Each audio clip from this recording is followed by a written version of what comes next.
வந்து நான் கொஞ்ச நாள் டீச்சரா ஒர்க் பண்ணியிருக்கேன். ஸ்கூல்ல பிரைமரி தான் ஹேண்டில் பண்ணியிருக்கேன். ஒரு பீரியடு 40 மினிட்ஸ் நின்று பாடம் எடுக்கிறது அப்படின்றதே வந்து எனர்ஜி லூஸ் ஆகும் நமக்கு கண்டிப்பா. அதுவும் ஒரு ஒரு நாள்லாம் பிரேக் இல்லாம 2-3 பீரியட் எடுத்துட்டு எப்படா ஃப்ரீ பீரியட் கிடைக்கும் உட்காரலன்னும் போது சீரியஸா சொல்றேன், 15 ஹவர்ஸ் மேரத்தான்ல சான்ஸே கிடையாது. எல்லாருமே நம்ம பசங்க எல்லாரும் படிக்கிறது, நம்ம இன்னைக்கு உழைக்கிறது எல்லாமே வந்து பினான்சியலுக்காக தான். கடைசியில அதுதான் நம்மளோட பேசிக் நீட் அதுதான். ஸோ இவங்களுக்கும் ஏதோ ஒரு ஃபினான்ஷியல் மோட்டிவ் இருக்கும் அப்படின்னாலும் அதை தாண்டி இவங்க பண்ற சாக்ரிஃபைஸ்க்கு ஹேட்ஸ் ஆஃப் சார், சீரியஸா. ஏன்னா அதுல இன்னொன்று என்னன்னா அவங்களுக்குள்ள இருக்கிற அண்டர்ஸ்டாண்டிங் டச்வுட் இது என்னைக்குமே அவங்களுக்குள்ள இருக்கணும். ஏன் அப்படின்னா நான் பார்த்துருக்கேன், அவ லைவ் அட்டன் பண்ணும் போதெல்லாம் கூடவே இருந்தேன்.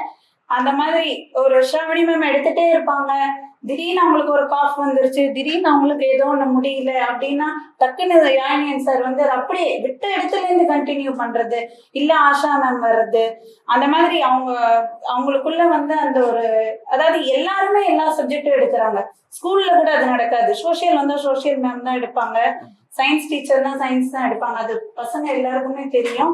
ஸோ இங்க வந்து இதெல்லாம் ரொம்ப ஆடட் அட்வான்டேஜ்.